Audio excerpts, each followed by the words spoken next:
అన్నదాత అన్నదాత మీ అన్నదాత, చెమటోడ్చి ఆహారాన్నందించే రైతన్నా, అనునిత్యం నీ కండదండగా నిలిచే నేస్తం ఎవరన్నా.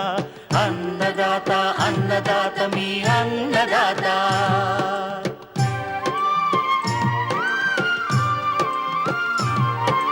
నూతన రీతుల సాగుబడికి, నూరింతలు పెరిగే దిగుబడికి సూచనలిచ్చే సస్య రక్షణకు, పశు పోషణకి శాస్త్ర విజ్ఞానం అందించి ముందుకు నడిపే తెలుగు రైతు భారతదేశానికి మకుటం అయ్యేలా తీర్చిదిద్దే ఆశయంతో మిమ్ము మేలు కొలిపేది అన్నదాత. అన్నదాత అన్నదాత మీ అన్నదాత. అన్నదాత అన్నదాత మీ అన్నదాత. అన్నదాత ప్రేక్షకులకు నమస్కారం. ఈనాటి ముఖ్యాంశాలు: ఉద్యాన పంటలను నష్టపరుస్తున్న పండు ఈగ నివారణ, అంటుకట్టిన మొక్కలతో తీగజాతి కూరగాయల నుంచి అధిక దిగుబడులు, వరంగల్ జిల్లా రైతు సోదరుల అనుభవాలు, గొర్రెల్లో పారుడు రోగం లేదా పీపీఆర్ వ్యాధి నివారణ,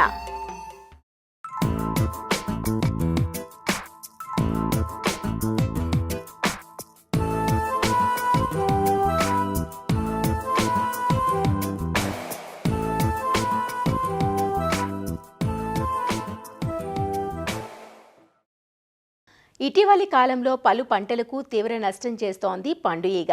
ముఖ్యంగా పండ్ల తోటలైన మామిడి, జామ, రేగు, బొప్పాయి, అరటి, అలాగే తీగజాతి కూరగాయలైన బీర, కాకర, సొర, గుమ్మడి, పుచ్చ వంటి పంటల్లో దీని నష్టం అధికంగా కనబడుతోంది. కాయ నాణ్యతను దెబ్బతీసే ఈ పండు ఈగ వల్ల దాదాపు 30 నుంచి 50% పంట నష్టం జరుగుతోందని అంచనా. కాయలు పెరగకుండానే పండిపోతుంటే పండు ఈగ నష్టంగా గుర్తించాలి. ఈ పురుగును గుర్తించేటప్పటికే చాలా వరకు నష్టం జరిగిపోయి ఉంటుంది. కాబట్టి రైతులు సాగు ప్రారంభం నుంచే ఒక పద్ధతి ప్రకారం సమగ్ర చర్యలను ఆచరణలో పెట్టాలి. ముఖ్యంగా ఎర్రను ఉపయోగించి ఈ పండు ఈగను సమర్థవంతంగా నివారించాలంటూ ఉద్యాన పంటల్లో పండు ఈగ నష్టం నివారణ గురించి తెలియజేస్తున్నారు ఆచార్య ఎన్జీ రంగా వ్యవసాయ విశ్వవిద్యాలయం, శ్రీకాకుళం జిల్లా నైరా వ్యవసాయ కళాశాల విస్తరణ విభాగం అధ్యాపకులు డాక్టర్ డి చిన్నమనాయుడు. ఉద్యానవన పంటల్లో ప్రత్యేకించి తీగజాతి కూరగాయల్లో కానీ పండ్ల తోటల్లో కూడా ఈ పండు ఈగ అనేది ఒక పురుగు ఎక్కువగా ఆశించి పంటకు నష్టం కలిగచేయడం అనేది జరుగుతుంది. ముఖ్యంగా ఏంటంటే మనకి పండ్ల తోటల్లో చూసుకుంటే మామిడిలో కానీ లేదా పపాయాలో కానీ లేదంటే జామలోని, తర్వాత తీగజాతి కూరగాయల్లో బీర కానీ కాకర కానీ ఇలాంటి వాటిల్లో కూడా ఆనప ఇలాంటి వాటిల్లోని, అలాగే వాటర్ మిలాన్లో కూడా ఇటీవలి కాలంలో ఈ పండు ఈగ ఉధృతి ఎక్కువగా ఉండడం అనేది గమనిస్తున్నాం.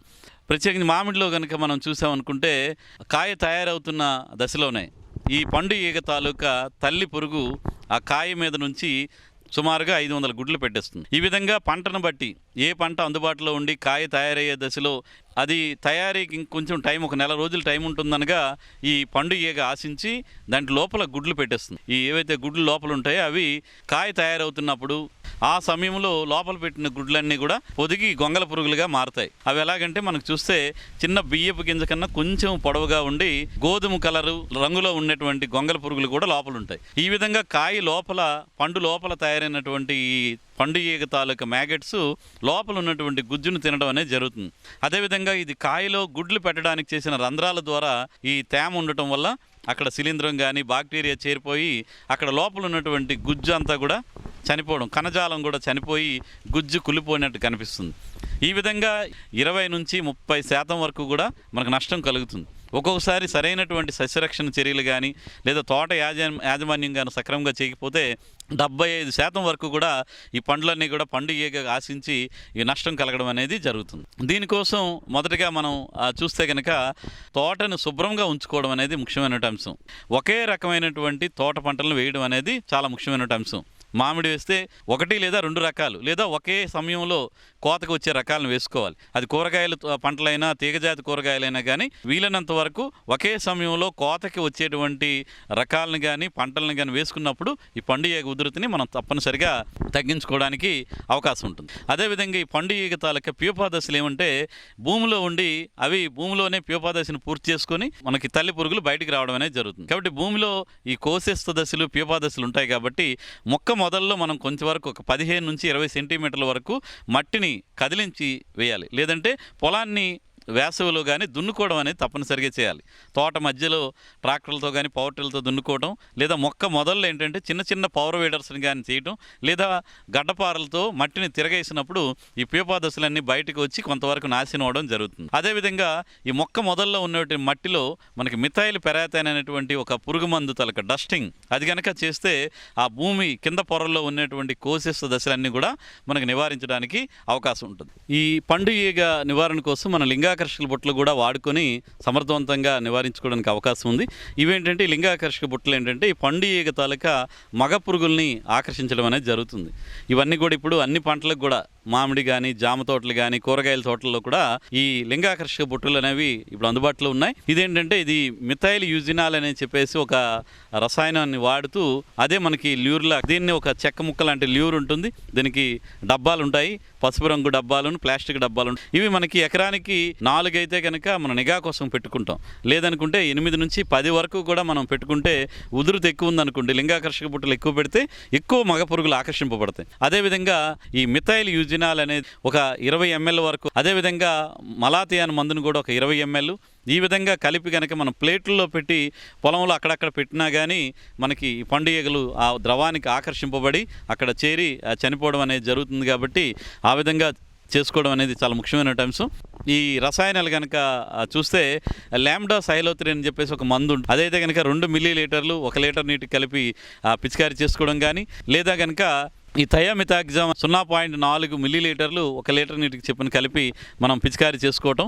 దీంతో పాటుగా తప్పనిసరిగా వేప సంబంధిత మందులను కలిపి కొట్టాలి. 1500 ppm మందు అయితే కనుక లీటర్ నీటికి 5 ml చెప్పిన కలిపి ఈ రసాయనం అలాగే వేప సంబంధిత మందు కలిపి కొట్టడం వల్ల ఈ పనితనం చాలా ఎక్కువగా మెరుగవుతుంది. అదేవిధంగా ఇదేంటంటే పండు ఈగ ఆశించిన తర్వాత చాలా వరకు తయారవుతున్న కాయలు రాలి కింద పడిపోతుంటాయి. ఆ పడిపోయినటువంటి కాయల్ని రైతు సోదరులు వాటిని సేకరించుకొని భూమిలో పాతిపెట్టడం కానీ మంట పెట్టి తగలబెట్టి ఆ పడిపోయినటువంటి కాయల్ని కూడా శుభ్రం చేయాల్సిన అవసరం ఉంది. మరి రైతు సోదరులు కూరగాయలు వేసేవాళ్ళు, పండ్ల తోటలు వేసేవాళ్ళు ఈ విధమైనటువంటి జాగ్రత్తలు తీసుకుంటే పండు ఈగ తాలూకు నష్టాన్ని చాలా వరకు తగ్గించుకొని నాణ్యమైనటువంటి ఉత్పత్తుల్ని మనం మార్కెట్ చేసుకోవడానికి, ఎక్స్పోర్ట్ చేసుకోవడానికి అవకాశం ఉంటుంది.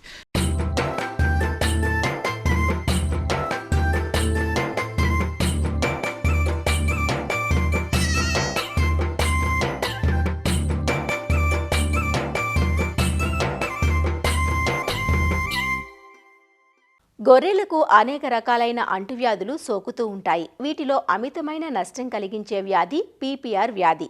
దీన్నే పారుడు రోగం అని కూడా అంటూ ఉంటారు. మందలో ఒక గొర్రెకు లేదా మేకకు వ్యాధి సోకిందంటే అతి త్వరలో మంద అంతటికీ వ్యాప్తి చెందుతుంది. వ్యాధి తీవ్రమైతే మరణాలు కూడా సంభవిస్తాయి. వైరస్ వల్ల వ్యాప్తి చెందే ఈ వ్యాధికి చికిత్స కన్నా నివారణ ముఖ్యం. అలానే వ్యాధిని గుర్తించిన వెంటనే ఈ జీవాన్ని వేరు చేయడంతో పాటు అన్ని రకాల నివారణ చర్యలు చేపట్టాల్సి ఉంటుంది. గొర్రెలు, మేకల్లో వ్యాప్తి చెందే పీపీఆర్ వ్యాధి లక్షణాలు, నివారణ చర్యల గురించి రంగారెడ్డి జిల్లా ఇబ్రహీంపట్నం మండల పరిధిలోని వెలిమినేడు పశు వైద్య కళాశాల పశు వైద్యులు డాక్టర్ వై ఆనందరెడ్డి నుంచి తెలుసుకుందాం. గొర్రెల, మేకల పెంపకదారులలో ఆర్థిక నష్టాన్ని కలిగించే అతి ముఖ్యమైన వ్యాధులలో గొర్రెలలో మూతివాపు, మేకలలో దొబ్బరోగము కాకుండా ఈ రెండింటికి ఆర్థిక నష్టాన్ని కలిగించే వ్యాధి పుర్రు రోగము, పారుడు రోగము. దీన్ని పీపీఆర్ అని అంటారు. ఇది ముఖ్యంగా 3 నుంచి సంవత్సరం వరకు ఉన్న కొదుమ పిల్లలలో, అంటే బేరం వేసే పిల్లలలో వచ్చి దాంట్లో కొన్ని సందర్భాల్లో 10 నుంచి 60% మరణాలు సంభవిస్తూ ఉంటాయి. అంటే సోకిన వాటిలలో 10 వాటికి సోకితే 1 నుంచి 6 వరకు చనిపోయే అవకాశం ఈ రోగం వల్ల ఉంటుంది. కాబట్టి ఈ గొర్రెల మేకల పెంపకదారులు కంపల్సరీ ఈ రోగం గురించి పూర్తి అవగాహన కలిగి ఉండాలి. ఈ పీపీఆర్ ఆర్ పురు రోగము ముఖ్యంగా వైరస్ వల్ల సోకుతుంది. మర్బిలీ వైరస్ అనే ఒక వైరస్ వల్ల ఒక అనారోగ్యవంతమైన గొర్రె నుండి ఆరోగ్యవంతమైన గొర్రెకు సోకుతుంది. ఇది వేటికి సోకుతుందంటే మేకలు, గొర్రెలు, జింకలు ఇట్లాంటి వాటికి కూడా ఈ పుర్రోగం అనేది వస్తుంది. ఒక గొర్రె నుంచి ఇంకొక గొర్రెకు చాలా తొందరగా వ్యాప్తి చెందే వ్యాధి అన్నట్టు. ఈ వ్యాధి సోకిన గొర్రె పిల్లలు కానీ, మేకలు కానీ, పెద్ద గొర్రెలు కానీ పారుకోవడం జరుగుతుంది. ఈ పారుకోవడం వల్ల ఈ పేడలో ఈ వైరస్ అనేది వస్తుంది. ఈ పేడ వేసిన దగ్గర వేరే ఆరోగ్యవంతమైన మంద వచ్చి మేసినప్పుడు ఆ మందకు ఈ రోగం అనేది సంక్రమిస్తుంది. రోగం సోకిన గొర్రె పిల్లలు దగ్గుతుంటాయి. ఈ దగ్గినప్పుడు ఈ ఎరోజాల్స్ ద్వారా ఒక గొర్రె నుంచి ఇంకొక గొర్రెకు వ్యాప్తి చెందడం జరుగుతుంది. రోగం సోకిన గొర్రె మేసిన కాడ ఇంకొక ఆరోగ్యవంతమైన గొర్రె వచ్చి మేయడం వల్ల కూడా దాని ద్వారా కూడా వ్యాప్తి చెందడం జరుగుతుంది. ఈ రోగ లక్షణాలు ఎలా ఉంటాయంటే, ఈ రోగం సోకినాక ఫస్ట్ ఒక 5 నుండి 7 రోజుల తర్వాత రోగం బయటపడుతుంది. దీంట్లో ఫస్ట్ జ్వరం రావడం జరుగుతుంది. జ్వరం అనేది 104 నుండి 106 ఫారెన్హీట్స్ టెంపరేచర్ ఉంటుంది. తర్వాత గొర్రెలు, మేకలు నల్ల కప్పేస్తాయి, అంటే వెంట్రికలు నిక్కపరుచుకోవడం జరుగుతుంటుంది. నెక్స్ట్ రోజు పారుకోవడం జరుగుతుంది. గొర్రెలు పారుకోవడం తర్వాత ముక్కు నుండి మామూలుగా నీటి లెక్క, అంటే నీళ్ళలాగానే ముక్కు కారణం జరుగుతుంది. నెక్స్ట్ 2-3 రోజులలో ఈ ముక్కు నుండి పస్ లెక్క, అంటే చీము లెక్క ఉన్న ముక్కు నుండి స్రావాలు కావడం జరుగుతుంటుంది. తర్వాత పారుకోవడంలో పెండ ద్వారా రక్తం కూడా రావడం జరుగుతుంది. దీనివల్ల ఏమవుతుంది, డీహైడ్రేషన్, తర్వాత అంటే శరీరంలో నీరు పోవడం జరుగుతుంది. ముట్టె ఎండిపోవడం జరుగుతుంది. ముక్కులు పక్కులు కట్టి ఎండిపోవడము, తర్వాత కండ్ల నుండి నీరు రావడము, కండ్లల్లో ఉసులు దూరడం జరుగుతుంది. ఈ మేకలలో కానీ ఈ గొర్రె పిల్లలు గొర్రెలలో ఈ వ్యాధి సోకిన వాటిల్లో నోరు తెరిచి చూస్తే నోటి లోపల దవడలకు కానీ చిగుళ్ళకు కానీ చిన్న చిన్న పుండ్లు మనకు కనపడుతుంటాయి. ఈ చిన్న పుండ్లు మొత్తం కలిసి అక్కడ ఉన్న ఆ లేయర్ అనేది పోయి పుండు లెక్క ఫామ్ అవుతుంటుంది. ఇది కొంచెము గాలికుంటు లాగానే మనకు అనిపిస్తుంటుంది, కానీ గాలికుంటు నాలుకను కూడా తినేస్తుంటుంది, అంటే నాలుక ఉన్న పైపొరను తినేస్తుంది. దీంట్లో నాలుక మీద ఎక్కువ లిజన్స్ ఎక్కువ రావు. శరీరంలో ఊపిరితిత్తులు ఖరాబు కావడము, డీహైడ్రేషన్ వల్ల ఈ మరణాలు అనేది విపరీతంగా సంభవిస్తాయి. ఈ వ్యాధి సోకిన వాటికి ఎలాంటి చికిత్స చేయాలి, ఎందుకంటే ఇది వైరస్ కాబట్టి నిజానికి ఎలాంటి మందులు లేవు. ఈ వ్యాధి సోకినప్పుడు దీంట్లో బ్యాక్టీరియా అనేది సూపర్ ఇన్ఫెక్షన్ రావడం వల్ల చనిపోవడం ఎక్కువ అవకాశం ఉంటుంది. కాబట్టి యాంటీబయాటిక్ మందులు ఇప్పియడము, తర్వాత వ్యాధి సోకిన వాటికి ఓఆర్ఎస్ పౌడర్ కానీ ఎలక్ట్రోలైట్ పౌడర్ కానీ గంజి అంబలి తాగించడం వల్ల డీహైడ్రేషన్ కాకుండా చూసుకోవచ్చు. అలాగే జ్వరం విపరీతంగా ఉంటుంది కాబట్టి జ్వర నివారణ మందులు ఇప్పియడం వల్ల కొన్ని వాటిని బతికించే అవకాశం ఉంటుంది.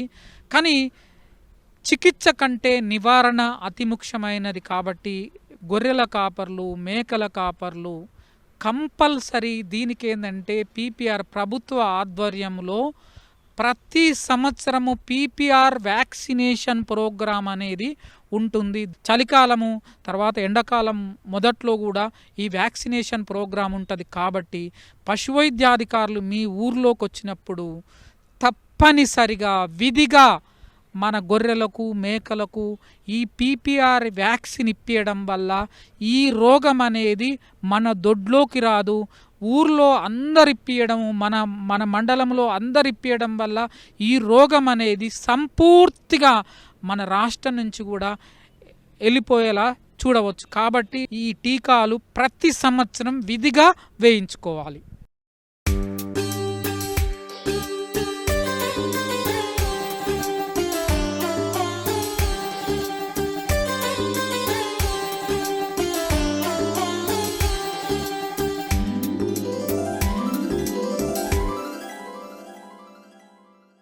సాగు రంగంలో ఎప్పటికప్పుడు నూతన సాగు పద్ధతులు రైతుల ఆదరణ పొందుతున్నాయి.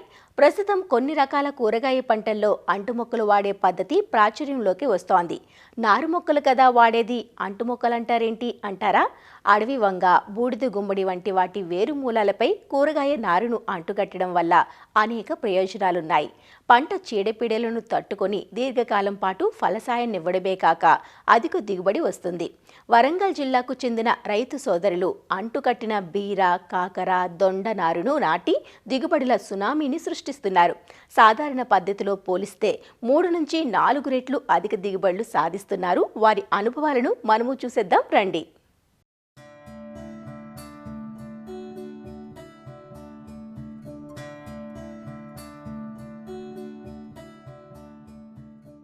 ఇప్పుడు మనం చూస్తున్న ఈ క్షేత్రం వరంగల్ జిల్లా గీసుకొండ మండలం ఎల్కుర్తి హవేలీ గ్రామంలో ఉంది.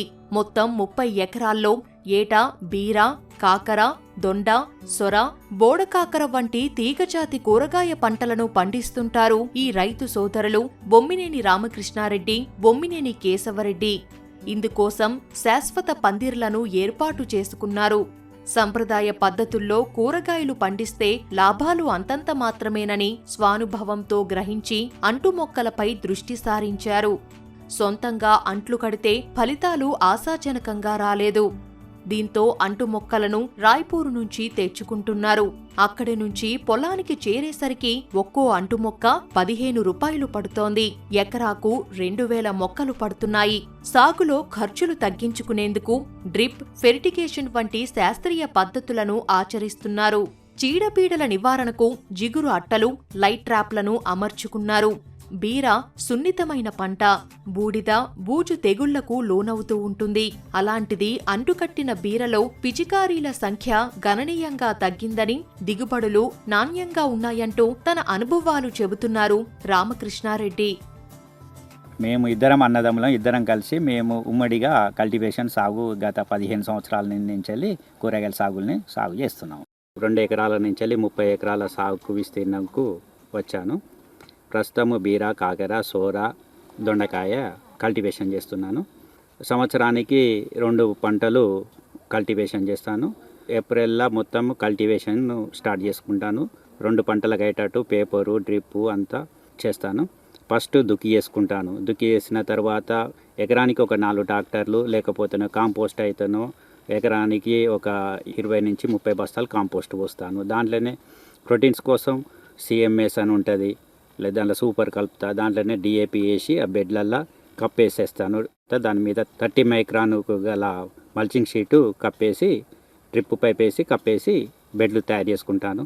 ఇంకా తర్వాత బెడ్లు తడుపుకొని గ్రాఫ్టింగ్ మొలకలకు పోతా. గ్రాఫ్టింగ్ మొలకలు అయితే ఉంటానో ఆల్రెడీ మనకు 25 డేస్ మొలకలు వచ్చేస్తాయి. 30 డేస్కునే క్రాప్ స్టార్ట్ అవుతాయి. గింజలతోనే ఏది ఉంటానో 45 డేస్ నుంచి 50 డేస్ పడుతుంది. గ్రాఫ్టింగ్లో ఏందనంటే ఏరు వ్యవస్థ అనేది ఒక 3 నుంచి 4 మీటర్లకు పోయి చాలా దృఢంగా బాగా పెరుగుతుంది. గ్రాఫ్టింగ్ విధానంలో ఏందనంటే డ్యూరేషన్ ఒక మామూలు విధానంకును గ్రాఫ్టింగ్ విధానంకు ఒక 45 డేస్ 50 డేస్ అడిషనల్గా పోతుంది. మామూలుగా క్వింటల్ కాస్తే క్వింటల్నరగా కాస్తుంది. ఇరిగేషన్ కూడా డే బై డే వాటర్ వదిలిపెట్టుడు, ఫర్టిలైజర్స్ కూడా డే బై డే కొద్దిగా మోతాదులో డైలీ పంపించుడు. పై మందులకు వస్తే మాత్రమైతే 3 డేస్కి ఒకసారి 4 డేస్కి ఒకసారి ఫస్ట్ ఆర్గానిక్లో ట్రై చేస్తాను. ఆర్గానిక్లో ఒకవేళ దానికి కూడా కొంచెం ఇబ్బంది అనిపిస్తే ఇంగ్లీష్ మెడిసిన్కి వెళ్ళి ఇంగ్లీష్ మెడిసిన్ వాడతానండి. ఆ గ్రాఫ్టింగ్ మొలకలతోనే ప్రజెంట్ అయితే 20 ఎకరాలు రన్నింగ్లో ఉన్నాను చేను. అవి మాకు ఫస్ట్ వైజాగ్లో తయారు చేయించినాం, సక్సెస్ఫుల్ అయినాం. అదెందుకో మేమే తయారు చేసుకోకూడదా అనేది ఆ ప్రయత్నంతో మేము కూడా షాద్నగర్ వెళ్ళి మా కొలికి ఒక పాలీ హౌస్ ఉంటే దాంట్లో మేము కూడా ట్రై చేసినాం 1 ఇయర్. అక్కడికి ఇక్కడికి వీలు కాక సక్సెస్ కాలేకపోయినాం. ఇప్పుడు ప్రస్తుతం అయితే ఛత్తీస్గఢ్ రాయ్పూర్లో ఉంది. మొలకలు మనకు అందిస్తారండి. ఒక మొలకకు వచ్చేసి 12 రూపాయల నుంచి 15 రూపాయల కాస్ట్ పడుతుంది. బీరకు వచ్చేసి ఏందనంటే బూడిది గుమ్మడి కానీ గుమ్మడితోని ఈ రెండింటితోనే అంటుకట్టడం జరుగుతుంది. ఎకరానికి వచ్చేసి మనకు 2000 మొలకలు వచ్చేస్తాయి ఫర్ ఒక ఎకరానికి. మనం ఎట్లయితే షోయింగ్ గింజలు ఎట్లా చేస్తామో అదే విధంగా మొలకలు నాటుకొని చేసుకుంటాం అంతే. అంత విధానం అంతా సేమే. కానీ ఇట్లా ఏంటంటే గ్రాఫ్టింగ్లో మొలక తెగుళ్లకు తట్టుకునే కెపాసిటీ ఉంటుంది. ఒక డ్యూరేషన్ పెరుగుతుంది, హిల్లింగ్ పెరుగుతుంది, కాబట్టి మనకు కొంచెం ఆదాయం కలుగుతుంది, పెట్టుబడి తక్కువ ఉంటుంది, కాబట్టి దీనిలో గ్రాఫ్టింగ్ పోయే అవకాశం ఉంటుంది. గింజతో పెట్టిన దానికి 15 నుంచి 20 టన్నులు ఎరగవచ్చు, దీనికి 30 నుంచి 40 వరకు టన్నులకు పోవచ్చు. కటింగ్లు విషయంకి వస్తే 15 కటింగ్లు అయిపోవస్తున్నాయి. ఇంకా కనీసం మనకు ఒక 20 నుంచి 25 కటింగ్లు వెళ్ళే అవకాశం ఉంటుంది. 30 నుంచి 40 టన్నులు వెళ్ళినా ఆశ్చర్యపడవలసిన అవసరం లేదు గ్రాఫ్టింగ్ విధానం. పెట్టుబడి ఎంత వస్తుందని అంటే మినిమం గ్రాఫ్టింగ్లోకి వచ్చేసరికి 1,00,000 నుంచి 1,50,000 పెట్టుబడి అవుతుంది ఓన్లీ, అంటే క్రాప్కి వచ్చేసరికి. అదే మామూలుగా గింజలతో పోతే ఒక 50,000 పెట్టుబడి అవుతుంది. మనకి ఇన్కమ్ ఎంత కాదన్నా కానీ ఖర్చులు పోను 2 లక్షల నుంచి 3 లక్షలు 4 లక్షల వరకు గ్రాఫ్టింగ్ విధానంలో మిగులుతుంది. దొండ 6 ఎకరాలు ఉందండి, అది గుజరాత్ పెన్సిల్ కల్టివేషన్ చేస్తున్నాను. దాంట్లో బెంగాల్ దొండ కూడా 1 ఎకరం ఉంది కల్టివేషన్. అది 2 ఏళ్ళ వరకు మనకు ప్రతి 3 రోజులకు ఒకసారి కటింగ్కి వస్తాయి. మేము చేసే టెక్నాలజీ ఏంటంటే లైటింగ్ సిస్టమ్ అండి మాది. ప్రత్యేకంగా స్ప్రేలు కొట్టేందుకు పెట్టుబడి అంతా తగ్గించుకున్నందుకు లైటింగ్స్, ట్రాప్స్ అన్నీ మేమే ఓన్గా తయారు చేసి ఫిట్ చేసుకున్నాము. దానికి మేము స్ప్రే చేసుడు కూడా చాలా తక్కువ. నైట్ 6 గంటలకు స్టార్ట్ అవుతాయి, 11 గంటల వరకు ఆటోమేటిక్గా టైమర్తో బంద్ అవుతాయి. మనకు ఏవైతే చెడు చేసేటి అన్నీ 10 నుంచి 12 గంటల వరకే హాని చేసే పురుగులన్నీ అవి ట్రాక్ చేసి ట్రాప్లో వాటర్లో పడిపోతాయి. 11-12 తర్వాత మనకు మిత్ర పురుగులు వస్తాయి, కాబట్టి వాటి డ్యామేజ్ చేయకుండా ఆ టైమింగ్లో మేము సెట్ చేసి టైమర్ సిస్టంతోనే ఆపరేటింగ్ చేస్తున్నాం. మొక్క ఏది కానీ తీగ జాతి ఏదైనా కానీ చిన్న మొలక దశ నుంచి వెళ్ళి ఎండింగ్ వరకు రోజు ఏం జరుగుతుందనేది చేన్ల 3 పూటల చూసుకుంటేనే తీగ జాతి పండియగలుగుతాం, లేకపోతే దాన్ని మనం చేయలేము. 1 ఎకరాన్ని పెట్టుకోవాలని అంటే ఇక్కడికి మనకు చేరి మొలకలు అవన్నీ పెట్టుకునేసరికి 1 ఎకరానికి 30,000 నుంచి 40,000 ఖర్చు అవుతుంది. రైతులు అంత పెట్టుబడి పెట్టాలని అంటే ధైర్యం చెందలేరు. ఆ గింజలు అయితేనో 5,000 6,000 1 ఎకరానికి అయిపోతుంది. గ్రాఫ్టింగ్ మీద ఖర్చు ఎక్కువ కాబట్టి కొంచెం రైతులు దీనికి ఎక్కువ మొగ్గు చూపుతలేరు. దీనికి ఏంటంటే గవర్నమెంటే ప్రోత్సాహం ఇచ్చి మన తెలంగాణలో చేపిస్తే రైతులకు అందుబాటులో ఉంటుంది. అందరు రైతులు కూడా ముందుకొచ్చి కొంచెం కల్టివేషన్ ఎక్కువ సాగు చేయగలుగుతారు. 3 ఎకరాల్లో సాగు చేసిన కాకర నుంచి ప్రస్తుతం కోతలు అందివస్తున్నాయి. అంటుకట్టిన కాకర సాగు గురించి రైతు కేశవరెడ్డి మాట్లాడుతూ, మేము గత 15 సంవత్సరాలుగా మేమైతే ఈ పందిరి సాగు చేస్తున్నాము. అయితే మేము బీర, కాకర, దొండ, సోర అయితే సాగు చేస్తున్నాము. ఇది వచ్చేసి కాకర, మీరు చూస్తున్నదైతే కాకర ఛత్తీస్గఢ్ నుండి రాయపూర్ అక్కడ నుంచి అయితే మొలకలు తెచ్చుకున్నాం. ఇది గ్రాఫ్టింగ్ మొలకలు. 3 ఎకరాలు అయితే సాగు చేస్తున్నాం. 1 ఎకరానికి వచ్చేసి 2,000 మొలకలు పడతాయి. ఇదైతే 6,000 మొలక. ఇది గ్రాఫ్టింగ్ విధానంలో ఏంటంటే మనకు కొంచెం ఎయిర్ వ్యవస్థ అనేది చాలా దృఢంగా ఉంటుంది. దీనికి వచ్చేసి ఏంటంటే నేతి బీర కానీ లేకుంటే గుమ్మడి కానీ అయితే అంటే కింద రూట్ వ్యవస్థ అనేది కొంచెం అది కడతారు. దాంతో ఏంటంటే మనకి రోగాలు అనేది చాలా తక్కువగా ఉంటాయి.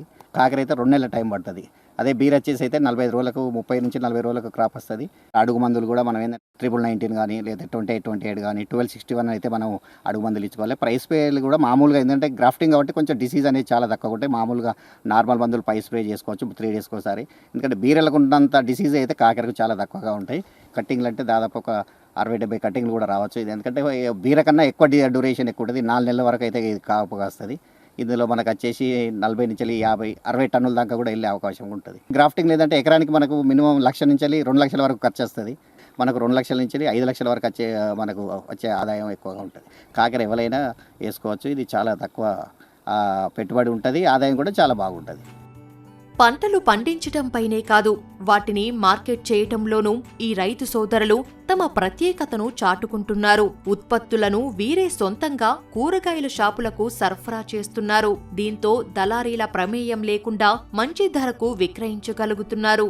కూరగాయ మొక్కలలో అంటుకట్టే విధానం ఛత్తీస్గఢ్ రాష్ట్రంలో బాగా ప్రాచుర్యంలో ఉందని, తెలుగు రాష్ట్రాల ప్రభుత్వాలు సైతం ఈ విధానాలపై రైతులకు అవగాహన కల్పించి అంటు మొక్కలను ఉత్పత్తి చేస్తే రైతులకు ప్రయోజనకరంగా ఉంటుందంటారు వీరు.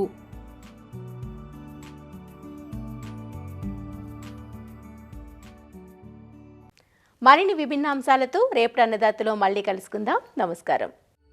అన్నదాతలు తమ సందేహాలు, సమస్యలను 1800-425-4085 టోల్ ఫ్రీ నంబర్లో ఉదయం 10 నుంచి 11 గంటల మధ్య పని దినాలలో సంప్రదించగలరు.